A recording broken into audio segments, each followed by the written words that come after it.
Welcome to the World Wide Web of hairstyling. We're live here at the National Bob Styling Championship where the battle is on for the best bob hairstyle. Today you will see a detailed step-by-step of how contestants Bouncy Brenda and Silky Sue both style their hair. You at home along with our judging panel will be the deciding factor of which look reigns supreme. Is it smooth and sleek or volume and bend? Make sure you lock your votes in via the comment section to help us determine a winner. Our judges will be scoring each look based on product prep and application, styling routine, as well as the level of difficulty each look brings. Now that the rules have been laid out, let's hear from each contestant on a little bit about their looks today. I'm going to be creating a full bouncy bob blowout today. Think 90s old money bob vibes. I'm going to have lots of bend through my layers, and I'm going to be showing the audience the easiest way to get this look. My look is going to be smooth and sleek. Think classic, sexy, and best of all, easy. Both contestants have washed their hair as the first step in this competition. Contestant 1, Bouncy Brenda, has opted for a volume shampoo and conditioner to prep her hair as she wants to make sure nothing stands in the way of her getting the volume she needs for this look. One wrong product, she says, can put the entire look into jeopardy. Contestant 2, Silky Sue, is opting for a more well-rounded shampoo. L'Oreal Pro Longer has been a longtime favorite of hers as it gives her the hydration and moisture she needs to start off this shiny, smooth look. The judges are already taking note to look further into the shampoos mentioned, and viewers can find them linked in the description and pinned comment below. Bouncy Brenda, why don't you go ahead and tell us a little bit about the products that you're using today to create this voluminous look? Well, Summer, the most important product I'm going to be using is a root lifter. The reason for this is because it's going to create more texture and lift at my roots. Root lifters have a little bit more grit to them, so they help give me the height that I need for the volume up top. I'm also going to be pairing with it a volume mousse that I put through the rest of my hair to build the volume as well through my mids and my ends. And why a mousse over, let's say, a volume spray or cream? I have really fine hair, so it likes to fall flat, and a mousse helps give me more volume and hold. If somebody has more medium to coarse hair, they might not need as much volume effort that I do, so a volume cream or volume spray would work fine for them. But for my fine hair, especially for today, there is no way that I'm giving up my mousse. Any concerns for frizz or humidity? Actually, yes. Humidity is always a factor, especially in the summer months, so I'm opting to spray into my hair Amika's The Shield. This is a really nice, lightweight, anti-humidity spray, and I'm gonna actually be using it twice today while styling my hair. I cannot wait to see your finished look. All right, Brenda, I'm gonna check in with Silky Sue to see what her product choices are. So I am using Ways Leave-In Conditioner to prep my hair first, to just give it some nice hydration. This also has some heat protection as well, which I love.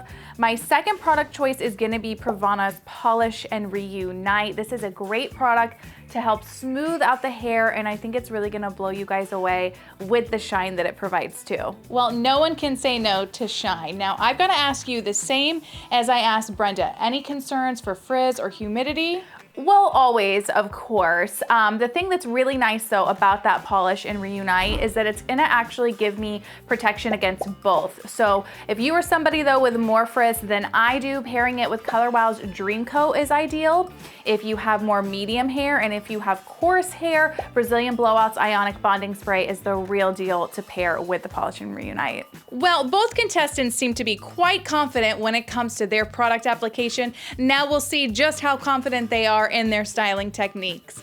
It looks like they're both using, actually, a standard dryer to rough dry their hair. They both said that a rough dry is always needed to get the excess moisture out of the hair to help make the rest of the blow dry easier. It seems they've both spent about 3 minutes for this step, and they are now sectioning their hair off to get ready for the main event. Look at all these sections of hair you've got going on. Tell me, why so many? With sections, I'm gonna be able to get a lot more control in how much volume and bend I create in my hair. Because this look has so much shape and movement, having multiple sections is really gonna allow me to create that look in a more controlled way. I see you're now switching over to a blow dry brush from a standard dryer. Why is that? This look, while it's great, can actually be a bit of work. So a blow-out brush makes things easier.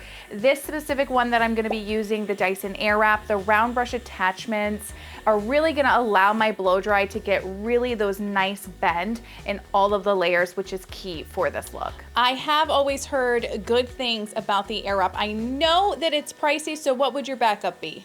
Yes, they are pricey, so good backups would be the T3 Airbrush Duo, Dry Bar Single Shot, and even the SRI Style Wrap is a nice substitute. Sounds good. I'll check back in with you in just a bit. So I see you've got similar sections as Bouncy Brenda did, but you're sticking with a standard dryer, and it looks like you've got just one round brush. Can you give us a little insight on what made you choose these tools? Well, because this is gonna be a smoother look, I'm gonna get the most control with a standard dryer, especially with the concentrator nozzle on. With it being a smooth look, there will be little lifting up over my head, so it's not nearly as exhausting as a volume blow dry. And what about brush size? With the sleek look to the style, a larger round brush is gonna create less bend in the hair. I wanna keep my ends quite straight. So the larger the brush, it allows me to be able to smooth out my hair but not have as much bend that a smaller round brush would create. So as you can see, both contestants have really brought their A game today. It is so interesting too to see them side by side, the difference in techniques. Bouncy Brenda is really making sure to lift up to get that volume at her roots. I can definitely see why she chose the Airwrap for this blow dry. One tool looks much easier to use than two in this scenario. Silky Sue is drying her hair total opposite by pulling her hair in a downward direction over up. It looks like her sections are about the same width as her round brush, which is helping to keep things nice and easy as her hair just effortlessly is gliding through the brush. The other biggest thing I noticed is that Bouncy Brenda is really wrapping her ends into the round brush attachment. She's rotating, sort of twirling it at the ends, and then wrapping all of her hair actually into the brush and holding in place. This looks like this is what is going to be creating that bend all through her hair. It definitely looks like she's gonna have a really voluminous blow dry when she gets done.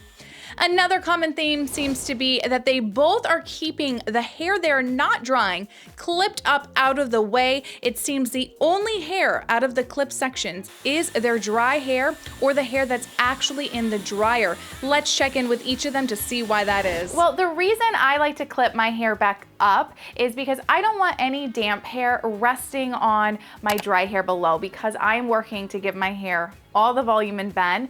I don't want the weight of my wet hair flattening that out. The damp hair on my dry hair below would be similar to letting the air out of a balloon. Just like that would deflate and lose its fullness, so will my hair. I love it. It makes total sense. I'll let you get back to drying, Brenda. Thank you so much. All right, so I see you, like Brenda, are keeping your hair clipped up as well, that you're not drying. She's choosing to do that to not jeopardize her volume, but what is the reason that you're doing it as you're already going for a smooth look? So while I'm not worried about my damp hair flattening out my dry hair below, I don't want that damp hair though adding any moisture to my dry hair, because I want to make sure I keep frizz at bay for as long as possible. I find keeping the hair clipped up till I'm drying the section to help with that. Moisture causes the hair to swell, which can create frizz, so it's best to keep dry hair and damp hair separate as much as possible in the blow dry process. That makes a lot of sense. Wow, I am learning so much from both of you guys as you do your steps. I can't wait to see your final looks. We are just breezing through these blow dry routines. It looks like Silky Sue is a little further ahead than Bouncy Brenda, but it still remains a tight race. Both are continuing to be religious with their blow dry methods. Brenda is really making sure to lift to create that volume in her roots, and I've noticed as she moves closer to her top sections. It looks like she's over directing the hair some to really kick up that volume. She mentioned to me earlier the key with a volume and bend blow dry. It's all about persistent lifting of the hair and being sure to roll those ends up fully into the dryer to get ample bend through the hair. All right, Silky Sue, it looks like you've got about 2 more sections of hair to dry, and I see that you've plugged in a flat iron. Is this really needed because your hair already looks super smooth already from the blow dry alone? Well, thank you, Summer. Yes, it is very smooth looking, but the iron is definitely needed. While the large round brush did smooth out my ends quite well, I still want them just a touch more straight. Another reason I need the flat iron is because while my hair is smooth looking, I want to add just another level of smoothing to my hair to help just keep that frizz at bay for just a touch longer. And the flat iron does better than the dryer in your styling products? It's not that it does it better, it's more of an equal partner. I'm using Amika's The Shield to pair with it. This is going to not only give me humidity resistance, but it's also going to give me my heat protection as well. And I'm just doing smooth passes with the iron through my hair on a medium to low heat. We don't need to blast the hair with excess heat at this point, just enough to be the cherry on top. I take small to medium sized sections slowly and run the iron through the hair to just assist the look. Using a flat iron with this look is like icing to a cake. The cake is good on its own, but the icing really does add the finishing touch. All right, Sue, it sounds like you've got it down quite well. I'll let you get finished up and good luck. Thank you. It looks like Silky Sue is in the final stage of her look with her iron work, and now we have Bouncy Brenda pulling out what looks like Velcro rollers for her final top sections. Let's check in and see why that is. So Velcro rollers are the secret behind that nice bend in your layers with this look. All you need is a minimum of 3 to perfect the look. I like using them just along the top section where I part my hair. So once your section of hair is dry, you'll simply just roll your hair into your Velcro roller. They stay nicely in the hair and you can pin into place if you want. You'll roll each section of hair down onto the roller away from your face, and you want to let them fully cool down before you remove them. If you want to get even more bend, you can place 2 more rollers on each of your sides so you get that nice fluffy bouncy bend right along your face. Once your rollers are fully in, I opt to spray lightly with some hairspray while the rollers are still in my hair. Continue to let cool before taking them out. And how long would you say you let them cool down for? They probably need to sit about a 2 to 3 full minutes before removing after your last one goes in. You don't want to overthink it. You just want them to be fully cooled down. And what happens after you take them out? So I will then just gently remove them from the hair. The brand I use From, they glide out of the hair really well, so no getting caught or ripping the hair. And then I will just use my fingers to fluff through my hair some, and then to really kick up the volume, I like to use my volume right at my roots and some spots of my hair. This part is optional, but it really does help to give that va-va-voom volume in my flattest spots.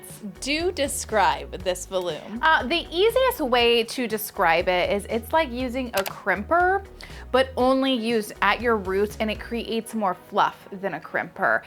You hold it in place for just about 7 to 10 seconds, and it creates this nice full fluffy texture to your hair to give you that extra volume. You don't want to use it on that very top section of hair though, as you still need enough of your hair to cover the fluff that it creates. But pairing the volume along with the Velcro rollers, it is like a match made in heavy for bouncy blow dry dreams. It's definitely my favorite hot tool at the moment and maybe of all time. Well, it sounds awesome, it looks awesome, and it certainly does seem to add that extra volume that one needs for those stubborn areas. It looks like you're almost done, so I'll let you finish up, and I can't wait to see the final look. This has truly been such a great competition today. You can see both contestants are putting the final touches on each of their looks. Both of them are using Moroccan-Oil's strong spray to help their style hold. And again, both are using this Amika's The Shield for their final spray. The Shield, as a reminder, is going to protect against any frizz and humidity that could affect the looks that they have both worked so hard to achieve today. As our judging panel is gathering their final scores based on product prep and application, styling routine, and level of difficulty, I want to remind you to place your vote below in the comment section as well. You all at home really help to make this channel what it is, so don't forget, join in on the fun and let us know who you think has the ultimate bob hairstyle, Bouncy Brenda or Silky Sue. Let's see how they both came out. Here we have Bouncy Brenda's final look. She's got bounce, she's got volume, she's got bend, she's got it all. I have to say, I am such a sucker for this look.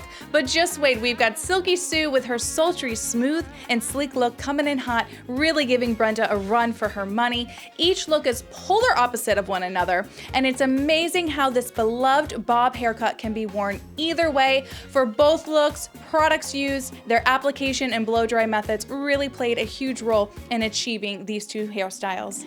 Ladies, both of you, your hair came out amazing. You look amazing. This has been amazing. I hope you all at home had fun watching. Make sure you lock in your votes below on whose look you think deserves the win. We can't wait to see you all again real soon. I'm Summer Beauty, and this ends the National Bob Styling Championship. We'll see you on the next one.